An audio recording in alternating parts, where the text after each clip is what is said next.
మిత్రులారా, శాంతి చర్చల కమిటీ వ్యవస్థాపకుడు, ఆ కమిటీ వైస్ చైర్మన్ జంపన్న గారు, నమస్కారం అండి. నమస్తే.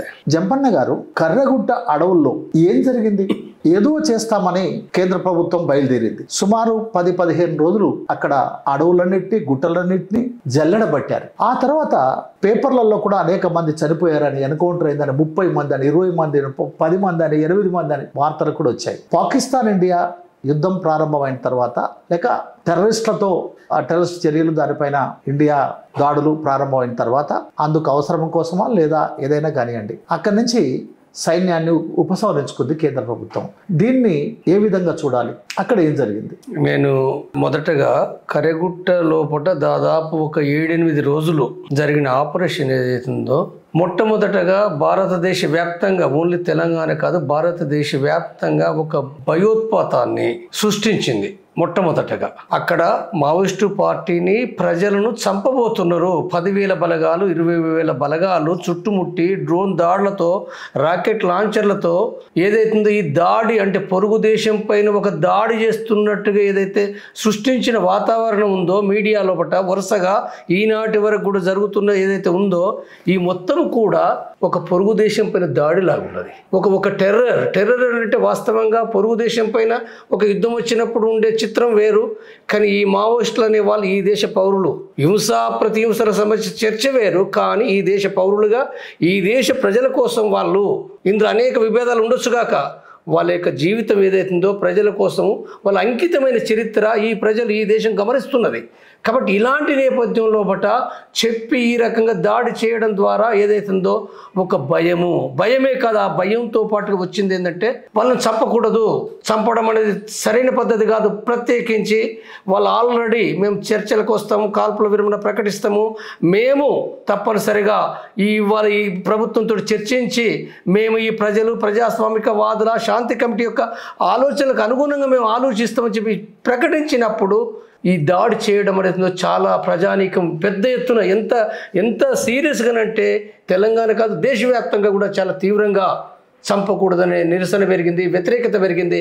కాబట్టి దానికి వచ్చిన ఫలితం అదే తప్ప ఇన్ ప్రాక్టీస్ లోపల వాళ్ళు చంపలేదు అనే విషయం కూడా మనకు క్లియర్ అవుతుంది. ముందు 50, 30, 40 లేదా కేంద్ర కమిటీ నాయకులు అవన్నీ కూడా ఏమీ లేవని తేలిపోయింది.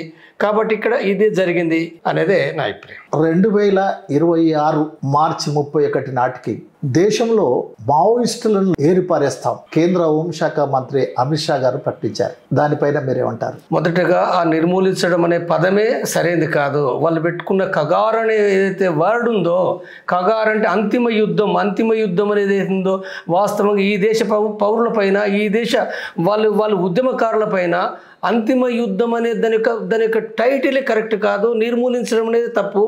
కాబట్టి ఇక్కడ ఫస్ట్ చేయవలసింది, నువ్వు ప్రతి హింసను ఎదుర్కోవడానికి చట్టంలో అనేక ఉన్నాయి. ఆ ఉన్న వాటిని వదిలేసి యుద్ధం అనే పదము, నిర్మూలించడం అనే పదం ఏదైతుందో అది రాజ్యాంగానికి వ్యతిరేకమైంది. ఫస్ట్ రాజకీయంగా నేను చెప్పదలుచుకున్న విషయం.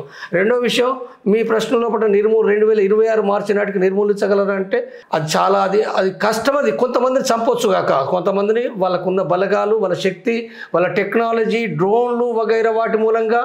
తర్వాత రెండోది, మావోయిస్టులు కూడా బలహీనపడ్డ పరిస్థితుల్లో, వాళ్ళ ప్రజాపునాది తగ్గిన పరిస్థితుల్లో నష్టపోయే అవకాశాలు ఎక్కువ ఉన్నమాట చాలా వాస్తవమే. కానీ మొత్తం నిర్మూలించడం అనేది ఉందో, ఓన్లీ ఛత్తీస్గఢ్ కాదు, వాళ్ళు బీహార్, జార్ఖండ్, ఒరిస్సా, మహారాష్ట్ర, మధ్యప్రదేశ్ లోపల తక్కువనో ఎక్కువనో కానీ వాళ్ళు ఉన్నారు. కాబట్టి వాళ్ళు ఒక కాడ దాడి చేస్తుంటే మరో కాడికి పోతారు. ఈ ప్రాంతాలే కాదు, కొత్త ప్రాంతాలు కూడా వాళ్ళు పోవచ్చు. కొన్ని నష్టాలు జరిగినప్పటికీ వాళ్ళు నిర్మూలించడం అనేది ప్రక్రియ అవుతుందో కంప్లీట్ 26 మార్చి నాటికి కాదు. అది ఇంకా వాళ్ళు తెలివితోటి కనుక ప్రవర్తిస్తే, తెలివితోటి జాగ్రత్తగా వాళ్ళతోటి చర్చలు చేయకుండా వాళ్ళని నిర్మూలించాలనుకుంటే ఆ రేపు జరిగే పరిణామం ఏంటంటే ఇది యుద్ధం కొనసాగుతుంది. కాబట్టి ఇది సరైన విధానం కాదు అనేది నేను శాంతి చర్చల కమిటీ నాయకునిగా నేను చెప్పే కేంద్ర ప్రభుత్వాన్ని అభ్యర్థిస్తున్నాను. మీరు ఇది మార్చుకోండి, ఇది సరైనది కాదు, ఇది మీరు తప్పనిసరిగా చర్చలు చేయండి, కాల్పుల విరమణ ప్రకటించండి, చర్చలు చేయాలని నేను మళ్ళీ విజ్ఞప్తి చేస్తున్నాను. నేను శాంతి కమిటీ ప్రతినిధిగా మీరు ప్రకటన చేశారు. ఆ ప్రకటనలో మావోయిస్టులు ఆయుధాలు విసర్జించడానికి సిద్ధంగా ఉన్నారు అనే విధంగా వచ్చింది. నిజంగా మావోయిస్టులు ఆ విధంగా ప్రకటించారా? నేను నా విశ్లేషణ అనేది ఉందో, నేను ఉత్తగా ఏ విషయాలు కూడా నేను మాట్లాడను. నేను ఈ విషయాలు వాస్తవంగా పాత చరిత్ర నాకు తెలుసు. ఆ తర్వాత గత సంవత్సరం కూడా వాళ్ళు మాట్లాడే ప్రతి ప్రకటనను ప్రతి దాని నా అబ్జర్వేషన్ ఉంది. ఆ విషయాలు పక్కకు పెట్టి నేను ఈ సందర్భంగా చర్చల సందర్భంగానే నేను విశ్లేషించేది అవుతుందో ఇది సరైనదా కాదన్నది అర్థం చేసుకోవచ్చు. నేను మొట్టమొదటగా శాంతి చర్చలకు సంబంధించి వచ్చినప్పుడు గత 6 నెలల నుండి నేను ప్రత్యేకంగా నేను ఎందుకు వ్యవస్థాపక నాయకున్నట్టు 6 నెలల కాలం నుంచి నేను ప్రయత్నం చేసిన. ఆ తర్వాత 3 నెలల నుండి 2 నెలల నుండి అనేక ప్రయత్నాల ఫలితంగా సుందరయ్య భవన్లో మొట్టమొదటిసారిగా మార్చి 24వ తారీఖు కమిటీ ప్రకటించలేదు. అక్కడ ఓన్లీ ఒక మీటింగ్ జరిగింది. వందలాది మందితో మాట్లాడితే అనేక కారణాల రీత్యా దాన్ని అర్బన్ నక్సల్ అని లేదా ఏదో జరుగుతుంది భయపెట్టిస్తే కొంతమంది వచ్చిండ్రు. ఆ మీటింగ్ అనేది ఏందో తక్కువ మంది 20-25 మందితో జరిగిన మీటింగ్లో ఇక్కడ ఏం జరిగింది అనుకున్నప్పుడు కాల్పుల విరమణ చేయాలి, శాంతి చర్చలు చేయాలని ఒక సందేశం ఏదైతుందో ఇది పోయింది. ఇది పోయిన వెంటనే మనం గమనిస్తే ఎంత తక్కువ రోజుల చరిత్రలో కూడా ఏనాడు కూడా మావోయిస్టులు తమకు తాము చర్చలకు ఏనాడు ప్రకటించలేదు. చరిత్ర ఇది ఏనాడు 90లు కావచ్చు, 2002 కావచ్చు, 2004 కానీ, బెంగాల్లో కానీ లేదా ఛత్తీస్గఢ్లో కానీ ఏ చరిత్ర చూసినా చర్చలకు సంబంధించిన దాంట్లో మావోయిస్టు పార్టీ తనకు తాను ప్రకటించలే.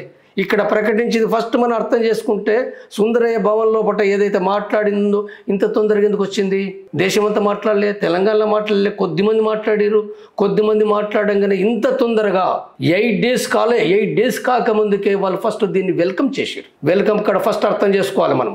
వెల్కమ్ చేసి ముందు చెప్పిను, వెనక చెప్పిను, మేము సిద్ధమే అనే విషయం ఫస్ట్ ప్రకటన. తర్వాత ఇంకా చెప్తా నేను. దాని తర్వాత మా మీటింగ్ 6వ తారీఖు మేము మళ్ళీ బషీర్బాగ్ ప్రెస్ క్లబ్లో పెట్టి మేము చాలా విశేష స్పందన వచ్చింది. వాస్తవంగా అక్కడ ఆ కమిటీ కూడా స్పాంటేనిటీగా స్పాంటేనిటీ అనేది మళ్ళీ నేను దానికి ఎట్లా మీ ప్రశ్న ఉంటుంది కాబట్టి వివరిస్తున్నది. ఇది స్పాంటేనిటీ వెరీ లాస్ట్ మినిట్ లోపల స్పాంటేనిటీ నిర్ణయం. నేను ఈ చరిత్రకు వస్తే ఏంటంటే దాని తర్వాత వాళ్ళు అక్కడ ఛత్తీస్గఢ్ ఉప ముఖ్యమంత్రి విజయ్ శర్మ మాట్లాడింది ఏంటంటే వెంటనే అక్కడ ప్రెస్లో కూడా వచ్చినప్పుడు ఈ శాంతి చర్చల కమిటీ ఎవరో నాకు తెలియదు, మావోయిస్టులు ఎక్కడున్నారో నాకు తెలియదు, మేము చర్చలకు సిద్ధమే. మొదటిసారి ప్రక్రియ ఛత్తీస్గఢ్ ఉప ముఖ్యమంత్రి విజయ్ శర్మ చర్చలకు మేము సిద్ధమే అనే విషయం చెప్పిండు. చెప్పిన తర్వాత తిరిగి ఆయుధాలు డౌన్ చేయాలన్నాడు, సరెండర్ కావాలన్నాడు. ఇది జరిగిన వెనువెంటనే ఒక్కరోజు తేడాతోటి రూపేష్ అనే ఒక ఛత్తీస్గఢ్ డీకే మావోయిస్టు పార్టీ నాయకుడు ఆ నాయకుడు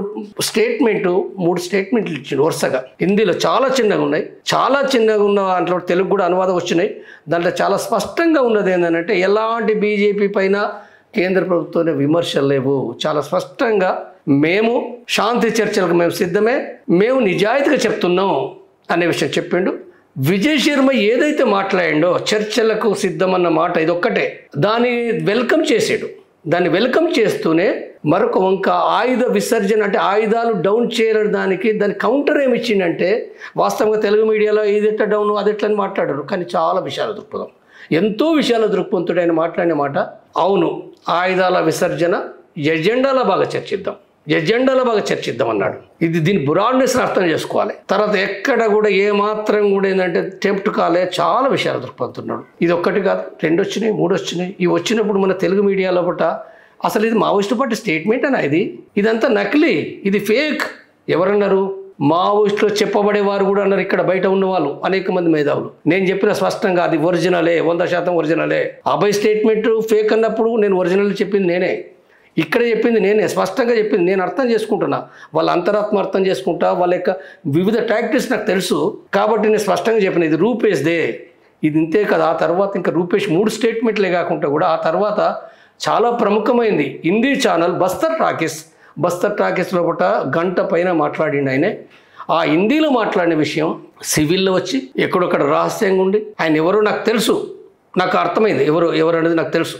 ఆయన యొక్క బాడీ కదలికలు అవన్నీ ఆ మొత్తం మాట్లాడినాక ఆయన యొక్క బాడీ ఫీలింగ్స్ మొత్తం మనం గమనించినప్పుడు, చెప్పిన విషయాలు గమనించినప్పుడు ఆయన ఒక డౌన్ పొజిషన్, ఎంత డౌన్ పొజిషన్లోనంటే అక్కడ పరిస్థితిని మాట్లాడుతూ మేము నిజాయితీగా చెప్తున్నాం, శాంతి చర్చలకు మేము వస్తాము, పాతలకు కాదు, మమ్మల్ని నమ్మండి అనే విషయం చెప్తూ తర్వాత ఇంకొక మాట ఏమన్నాడంటే కాంగ్రెస్ రాజకీయాల గురించి కూడా ఒక స్పష్టమైన మాట మాట్లాడాడు. కాంగ్రెస్ ఛత్తీస్గఢ్లో రాజకీయాలు చేస్తుందన్నాడు. ఎందుకు అన్నాడంటే అక్కడ ఛత్తీస్గఢ్ ఉప ముఖ్యమంత్రి చర్చలు అన్నదాన్ని రూపేష్ వెల్కమ్ చేశాడు. ఈ వెల్కమ్ చేసిన దానిపైన అక్కడ కాంగ్రెస్ వాళ్ళు బీజేపీ మావోయిస్టు పార్టీ ఒక్కటైనరు అనే రాజకీయ వ్యాఖ్యానాలు ఇప్పటికీ జరుగుతున్నాయి.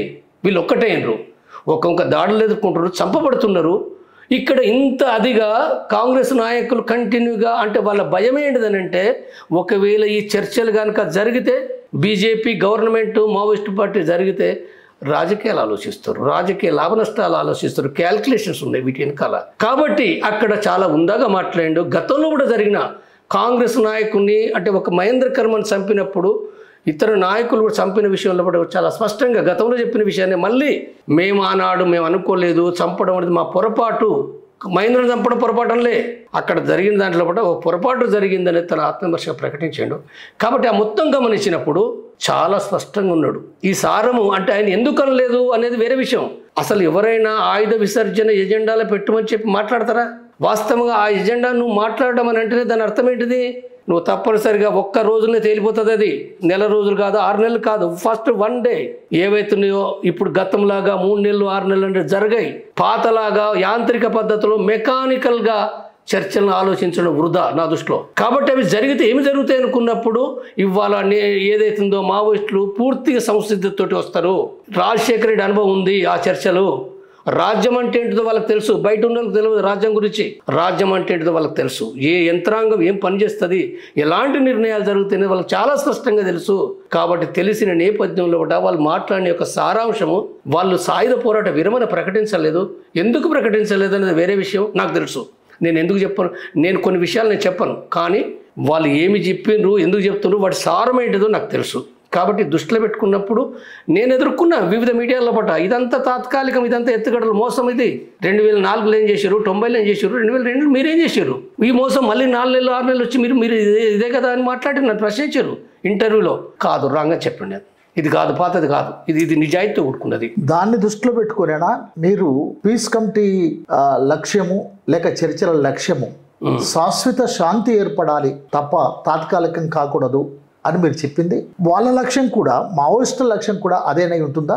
నేను మొదటగా 6 నెలల నుండి చెప్తున్నా, 3 నెలల నుండి చెప్తున్నా, ప్రతి మనిషికి చెప్తున్నా. నన్ను అనేక మంది ప్రశ్నించారు. నేను చర్చలు, శాంతి చర్చలు చేయాలి, ఆ మరణాలు ఆపాలనుకుంటున్నప్పుడు నేను ఇల్లు గడప గడపకు మాట్లాడినప్పుడు ప్రతి మేధావి అడిగిండు. ప్రతి మేధావి 2004లో ఏం చేశారు, మీరు ఎందుకు అదైంది, ఇప్పుడు ఎట్లా సక్సెస్ అయితే అనుకుంటున్నారు. ఇప్పుడు అంటే మేము ఏదైతే చెప్తున్నామో ఎవరు చనిపోవద్దండి. మేము మొట్టమొదటి బిగినింగ్ ఎవ్రీ బిగినింగ్ నుంచి కూడా మేము చెప్తున్నది ఏంటంటే మావోయిస్టులు చనిపోకూడదు, పోలీసులు చనిపోకూడదు, ప్రజలు చనిపోకూడదు. మరి ఇది ఎట్లా సాధ్యమవుతుంది? 4 నెలల చర్చల ద్వారా అవుతుందా? 6 నెలలు అవుతుందా? అసలు 4 నెలలు 6 నెలలు ఇస్తుందా గవర్నమెంట్? ఏమంచనా వేసుకుంటున్నావు?